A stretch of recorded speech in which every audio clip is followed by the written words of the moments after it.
नमस्कार मित्रों। तो आई हमारी आपकी आज फिर मुलाकात होगी, भेंट होगी। क्षमा कीजिएगा। और जैसा कि मैं सभी वीडियो में कहते ही हूँ कि जब तक परमात्मा की परमेश्वर की मर्जी है, हमारा आपका ये सिलसिला चलते ही रहेगा। तो ये बात करूँगा वृषभ लग्न की। वृषभ लग्न का ये महीना अर्थात दिसंबर माह कैसा बीतेगा, उस विषय पे आज हम लोग चर्चा करेंगे। और जैसा एक प्रार्थना और छोटी सी करता हूँ, शुरुआत में ही कर लेता हूँ, कई बार बीच में याद आता तो वहाँ कर लेता हूँ। चलिए आपसे शुरू में ही कर लेता हूँ कि जिन लोग हमारे चैनल सब्सक्राइब नहीं किए हैं कृपया कर लीजिए, उससे हमें बल और शक्ति मिलती है जो आप लोगों के द्वारा ही आती है। तो ऐसी सीधी बात करते हैं आपके वृषभ लग्न में दिसंबर माह की। और मैं आपको क्लियर करता चलूँ, ये मैं लग्न से बता रहा हूँ, वृषभ राशि से नहीं। हालांकि राशिफल बोलते हैं उसको, लेकिन वो राशि चंद्रमा से पकड़ी जाती। लग्न आपका ये पहला है। चंद्रमा आपका 12 घरों में कहीं भी हो सकता है। लग्न आपका वृषभ है, ये निश्चित है। राशि आपकी कोई हो सकती है, जहाँ चंद्रमा बैठ जाए वही राशि हो जाएगी। अब जब 1 तारीख की बात कर रहा हूँ तो वृषभ लग्न और मिथुन राशि हो जाएगी।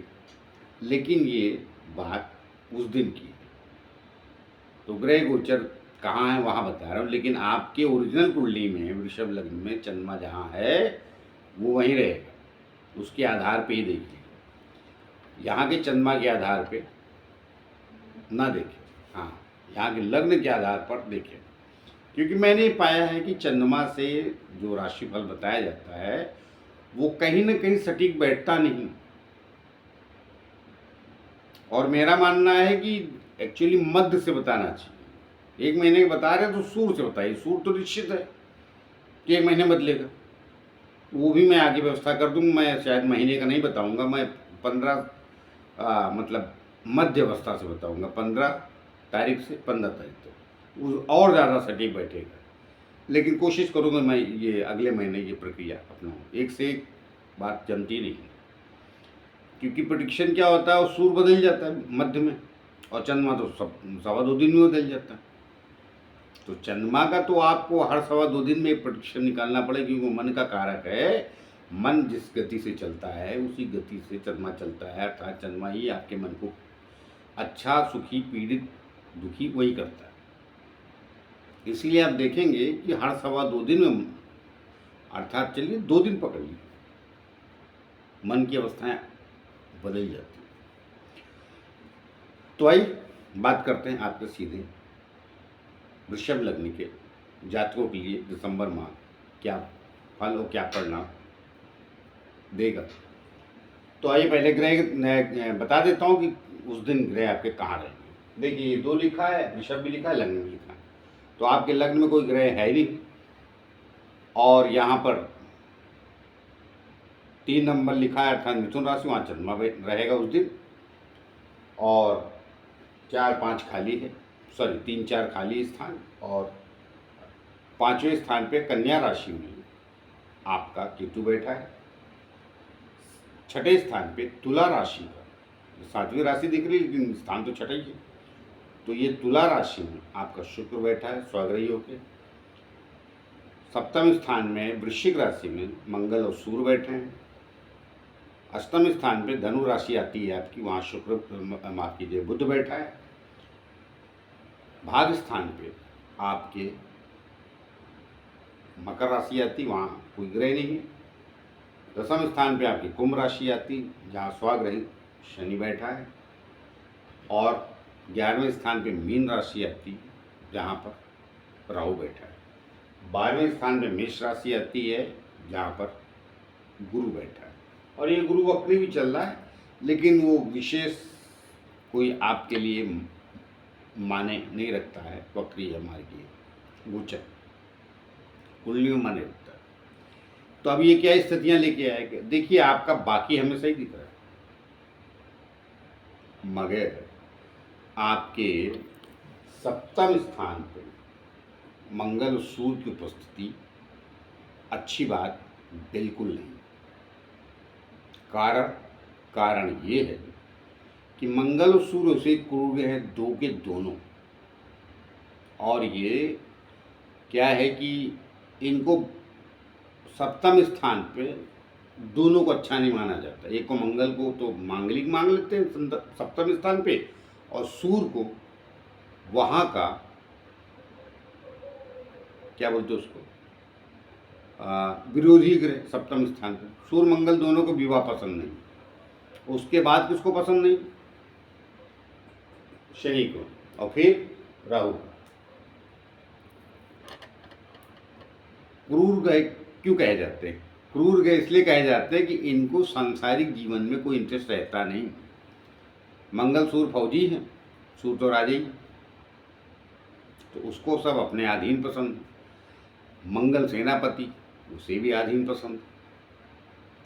तो विवाह के बारे में जब बात होती है तो इसीलिए कहा जाता है कि अधीनस्थ होकर जब जिए तो इनको लाइफ पार्टनर पसंद।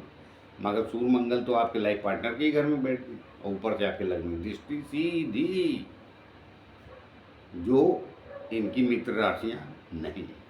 यहाँ तक तो सही। अब आगे समस्या ये है कि शनि महाराज आपके योग कारक होते हैं, मगर कारोबार के लिए, तरक्की के लिए शनि महाराज को मंगल सूर्य से भी ज़्यादा चिढ़ है परिवार बसाने में। हाँ, ये बैठ जाए जहाँ, वहाँ बसा देंगे। इनकी खूबी है, जहाँ देखते हैं वहाँ तो तकलीफें ही तकलीफें। ऊपर से राहु यहाँ, तो राहु की दृष्टि नवम और शनि की दशम, और मंगल की पलट की इधर। तो स्थिति क्या होंगी? स्थितियाँ सप्तम स्थान अर्थात लाइफ पार्टनर, इन दोनों के लिए स्थितियाँ बहुत विस्फोटक हैं। मतलब झगड़े चल रहे हैं तो यहाँ अलगाव हो जाएगा आपके इस माह, और ख़ास तौर से 17 दिसंबर तक तो पक्का, कि वहाँ से फिर सड़क के सूर्य आता है, यहाँ जाएगा। और सूर्य इसे भी चौथे स्थान का आपके स्वामी है, पिता का कारक है। तो ये रिश्ते बिगाड़ने का महीना है आपके। इसमें किसी से भी, मामा, नाना, काकी, चाचा, पिता, माता, सबसे किसी से भी कर सकता है। शंकाएं हो सकती हैं राहु की दृष्टि रिश्तों में। तो ये वृषभ लगन की, बाकी मैं कारोबार वगैरह छोड़ देता हूँ, ये उस पर बात नहीं करूँगा, तरक्की वगैरह ये ठीक है, शनि यही। अब आपकी दशा कौन सी चल रही उस पर आधार है। तो मुख्य कार्य क्या होगा? आपके लग्नेश भी छठे यहाँ का स्वामी है, भले अपनी राशि में, छठा शुक्र भी कहाँ है? लड़ाई झगड़े के स्थान पे, और जब वहाँ है तो बलवान भी है। आपका भी मूड मिजाज सही नहीं रहेगा, कोई दो कहेगा आप चार बोलेंगे। बस अच्छी बात ये, शुक्र और गुरु की दृष्टि, मगर कहाँ बैठे हैं दोनों? शुक्र छठे शत्रु घर में, गुरु 12वें अज्ञानता के घर में, वहाँ से दृष्टि कहाँ है उसकी गुरु की? इन पे पड़ जाती, भला वहाँ से अष्टम स्थान को देखता है, बुद्ध को। तो ये कुल्य देखे कारोबार, समाज, अभी तक पीछे मैंने सब अच्छा ही बोला है वृषभ लग्न वालों को। ये दिसंबर आपके लिए हानिकारक, कष्टकारक किसी भी विषय में। और विशेष रूप से एक बार कारोबार में 4 रुपए की हानि आती है तो आने दीजिएगा, रिश्ते पकड़िएगा, वरना ये रिश्ते जो बिगड़ेंगे तो फिर वो तकलीफ दे जाएंगे। विस्फोटक वाले रिश्ते हैं, मतलब मन मुटाव इतना बढ़ जाएगा कि ये दूसरे के प्रति, मतलब वो कहते नहीं कि ये दुश्मनी हम नहीं भूलेंगे। दोस्ती के बारे में गाने बहुत हैं, मगर वृषभ लगने के लिए, और ये मैं खरी बात बोलूँ, कई बार लोग बोलते हो डराइए मत, बताइए मत, समझाइए मत। अरे रिश्ते ही मानव जीवन है, डराना और समझाना क्या है? जो सत्य है वो कह रहा हूँ, और आजमा लीजिएगा। अगर इन 5 ग्रहों में किसी की दशा अंतर्दशा चल रही है तो, नहीं चल रही तो बच जाएंगे। मैंने पहले भी कहा, गोचर के ग्रह मनुष्य को बहुत ज़्यादा प्रभावशाली नहीं होते हैं, मगर ये 4-5 की एक दूसरे की दृष्टि, मंगल, सूर्य, शनि, राहु और उसमें गुरु का प्रभाव ना होना या शुक्र का इन पर प्रभाव ना होना, शीतलता, कोमलता मनुष्य के अंदर नहीं रहती। जबकि आप लोग अच्छे लोग होते हैं, लड़ाई झगड़े से दूर रहते हैं। ज़्यादातर तो मैंने देखा है रोमांटिक स्वभाव के लोग होते हैं, प्रेम वगैरह में बहुत विश्वास रखते हैं।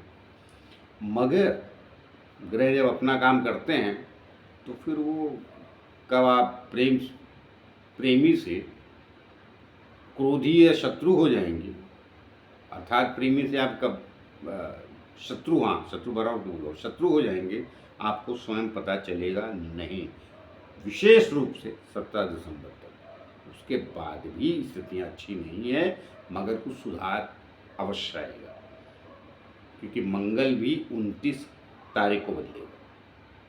तो मैंने पीछे मेष लगन बताया, मैंने वहाँ भी यही स्थितियाँ बताई, लेकिन सबके घर का अर्थात सबकी स्थितियाँ अलग हो जाती घर की।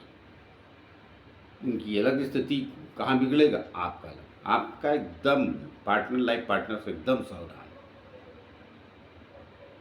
तो उसका रास्ता क्या? उसका रास्ता एक ही, शांत रहना, स्थितियाँ भाप लीजिए, उसके अनुसार चलिए। अन्यथा ये महीना कहीं न कहीं अच्छी स्थितियाँ लेके नहीं आ रहा। मैं साफ साफ बताया, और मैं तो पहले भी बोल चुका हूँ कि ये पूरे विश्व के लिए अच्छा नहीं है महीना। कहीं न कहीं स्थिति, कुछ घटनाएं, दुर्घटनाएं को निमंत्रण देने वाली है। देखिए क्या होता है, जब अग्नि, वायु, कार्बन डाइऑक्साइड ये सब इकट्ठे होते हैं तो विस्फोट होता है। वैसे भी आज की दुनिया बड़ा विस्फोटों पे तो बैठी। चलिए उस पर लेक्चर देने जाऊंगा, मतलब उस पर समझाने जाऊंगा। हाँ, लेक्चर ही के लिए, लेक्चर भी तो समझाना ही, उस पर बोलने जाऊंगा, कहने जाऊंगा तो क्या फ़ायदा। मगर मैं आगाह कर रहा हूँ आपको, और साफ सुथरे शब्दों में आगाह कर रहा हूँ, किंतु परंतु नहीं लगा रहा हूँ। रिश्तों को बचाइए, किसी भी प्रकार के रिश्ते, वरना ये महीना रिश्ते अवश्य बिगाड़ देगा। तो मिलते किसी और नए विषय को लेकर, तब तक के लिए आज्ञा दीजिए। जाते जाते फिर से प्रार्थना कि जिन लोगों हमारे चैनल सब्सक्राइब नहीं किया कृपया कर लीजिए, उससे हमें बल और शक्ति मिलती है जो आप लोगों के द्वारा ही आती है। तो मिलते हैं, नमस्कार।